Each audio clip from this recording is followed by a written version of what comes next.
Olá, leitor. Boa noite.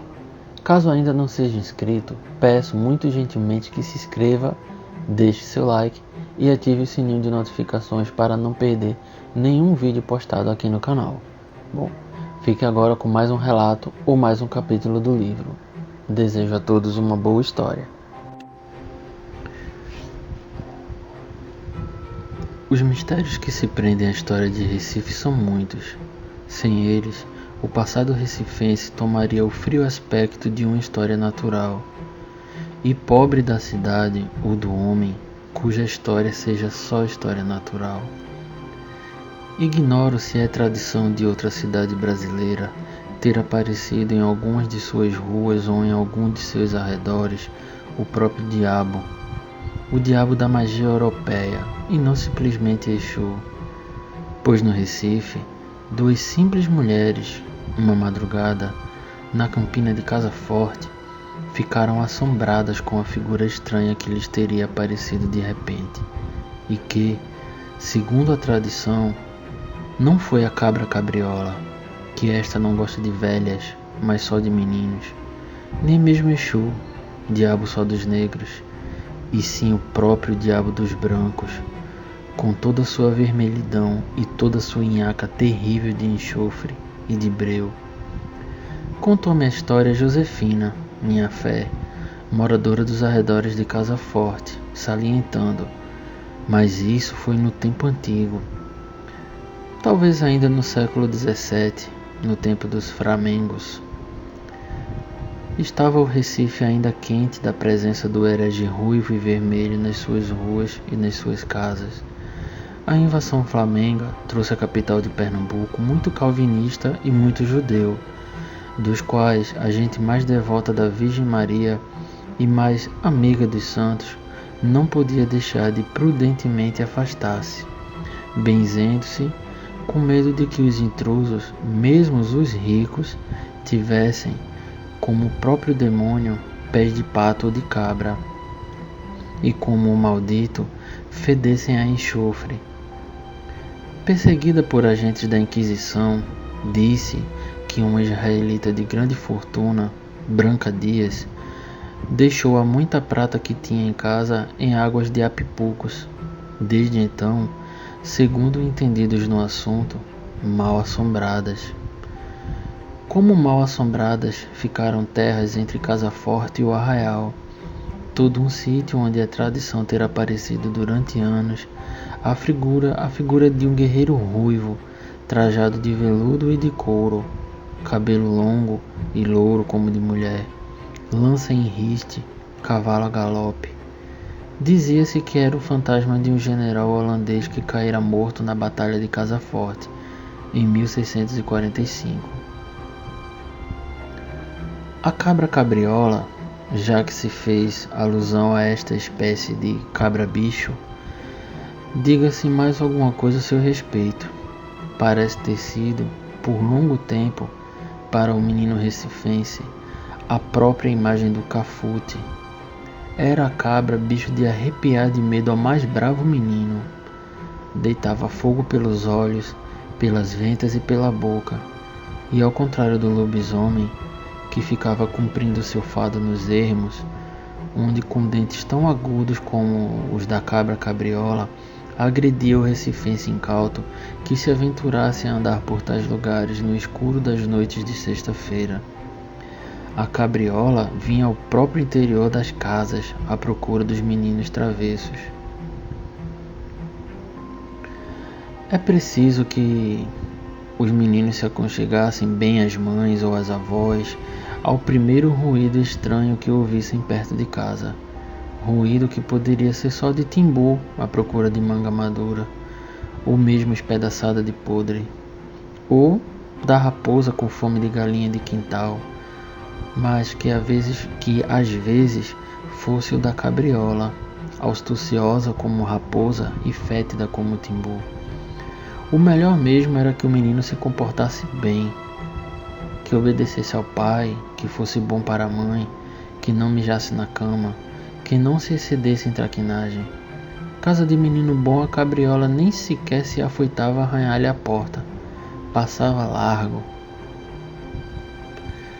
Quando no silêncio das antigas noites recifenses se ouvia ao longe, por trás de velhos sobrados, um choro mais triste de menino, era quase certo que a cabra cabriola estava devorando algum malcriado, algum desobediente, algum respondão. E então os meninozinhos acordados, que ouviam um ruído tão triste, gritavam pelo pai, pela mãe, pela avó, pela sinharama ou pela bá, ou se escondiam por baixo dos lençóis, ou rezavam a Nossa Senhora, faziam o pelo sinal, diziam o Pai Nosso. A verdade, porém, é que o choro era quase sempre de menino doente, menino estraçalhado não pela cabriola, mas por doença dos intestinos, devastado pela febre, devorado pela bexiga lixa. Às vezes nem disso era o choro parecido com o de menino, mas de cururu ou de outro sapo tristonho, e com a fama de bicho de bruxo, em algum capinçal de beira de lagoa ou de rio, nas noites úmidas do Recife. Talvez tenha vindo daí o nome Chora-Menino, que por tanto tempo foi o de um descampado da cidade, afinal chamado oficialmente por outro nome. Não nos deixemos, porém, arrastar pela tentação de reduzir a história natural à história do Recife, pois, nesse ponto, a tradição é de que, naquele descampado, houve matança e sepultamento de recifenses, inclusive de meninos ou inocentes, uma das agitações que ensanguentaram o velho burgo. Pelo que durante anos o largo inteiro teria ficado mal assombrado com o choro dos inocentes. Uma lenda semelhante a outras muito criadas pela imaginação popular para explicar certos fatos anda ligada à denominação atual de Chora-Menino. Escreveu sisudamente no princípio deste século o historiador São Sebastião Galvão. A lenda diz que, depois do ataque da tropa insubordinada que guarnecia o Recife na revolta de 1831, conhecida por Setembrizada, em que os soldados e vários indivíduos mais associados a eles arrombavam e saqueavam, cometendo toda sorte de atrocidades. O Recife ficou cheio de gente morta e que, naquele sítio, sepultado grande número de vítimas falecidas. E que, tempos depois, quem passasse alta noite por aquela paisagem ouvia sempre choro de menino. Talvez menino morto ali enterrado. A verdade, porém, é que há sapo que faz um ruído muito parecido com choro de menino, podendo neste caso o leitor optar pela interpretação da história natural, sem irritar os entusiastas da interpretação sobrenatural. Para a satisfação destes, não faltam casos sem explicações. Choros que não se parecem com os guinchos de animais e risadas, como a do chamado Boca de Ouro, que não tem semelhança alguma com as risadas dos vivos, nem barulhos de bichos. Outro lugar público com fama de mal assombrado foi por muito tempo, e é um pouco até hoje, a Cruz do Patrão, no istmo que liga Recife a Olinda. Foi a cruz levantada, não se sabe exatamente quando, entre as fortalezas do Brum e do Buraco, para ter sido construída por algum patrão-mor, patrão este que era encarregado do porto do Recife, cargo que, segundo os cronistas da cidade, é muito antigo, já existia desde 1654. Sabe-se que por muito perto da cruz enterravam-se os negros pagãos, de um dos quais a inglesa Maria Graham viu horrorizada pedaços do corpo mal sepultado repontando da terra e da lama. Também aí se executavam as penas capitais de fuzilamento quando impostas aos militares. Lembra o já citado Sebastião Galvão. E outro cronista do Recife, o Franklin Távora, escritor do livro O Cabeleira, escreveu ter sido crença por muito tempo que todo aquele que passasse de noite perto da cruz ouviria gemidos, veria almas penadas e seria perseguido por infernais espíritos. Na verdade, mais de um incauto, passando por aquele ermo em horas mortas, desaparecera do número dos vivos. De um estudante assassinado junto à cruz, pensou-se que o assassino fosse um soldado, mas não fora, e sim outro indivíduo animado de espírito infernal, que quando confessou o crime, já o soldado morrera na ilha de Fernando de Noronha, castigado por um crime que não havia praticado.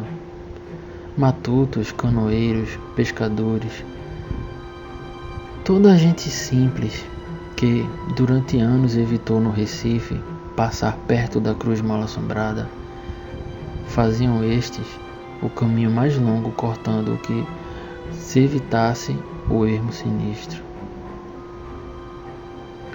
O que parece ter regalado feiticeiros e negros que se tornaram senhores dos arredores da cruz nas noites mais escuras e úmidas do Recife, principalmente na noite de São João.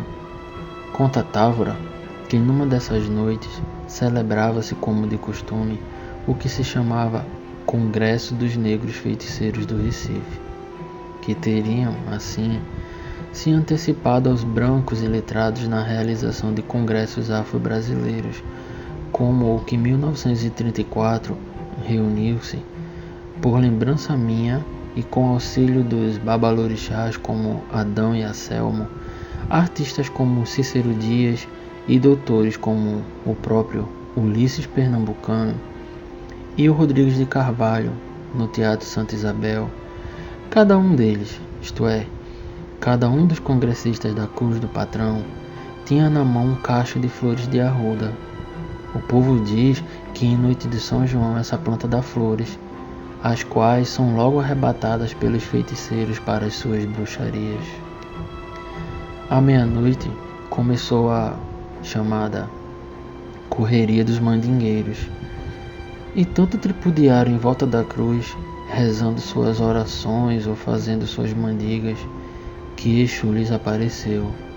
Apareceu o diabo africano naquela Salamanca recifense de negros. Segundo o cronista, tinha esse diabo a forma de um animal desconhecido. Era preto como carvão.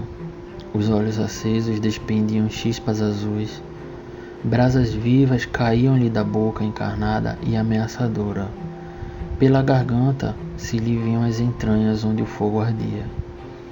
Entre os negros, participantes do Congresso de Mandingueiros, havia uma preta que devia ser da raça das culatronas, para ser descrita pelo próprio cronista, em página ainda quente da tradição que, por ele recolhida da boca dos antigos como Tanajura. Atirou-se Exu a pobre Tanajura, por entre uma chuva de faíscas arrasadoras. A preta então deitou-se a correr pelo istmo como uma louca. Foi a sua última carreira. No desespero, a coitada da Tanajura quis primeiro atirar-se nas águas que ali gemem como se na verdade fossem mal assombradas, mas recuou e foi meter-se pelas sombras do bom rio Beberibe, que, como o próprio demônio preto, vermelho e azul, sempre a perseguia. Outra vez, fala o cronista, enganado pela vista dos mangues, o demônio atirou-se após a fugitiva, julgando entrar em uma floresta. Assim, porém, que o corpo ígneo se pôs em contato com as águas frias, súbita explosão destruiu o furioso animal. O estampido rimbombou como descarga elétrica. Nuvem de fumo espesso que transcendeu a enxofre cobriu a face do rio Beberibe. No outro dia, na baixa mar, apareceu no lugar onde a negra tinha afundado, não seu corpo, mas a coroa preta que indicou que de ali por diante, os feiticeiros, a vingança do espírito das trevas.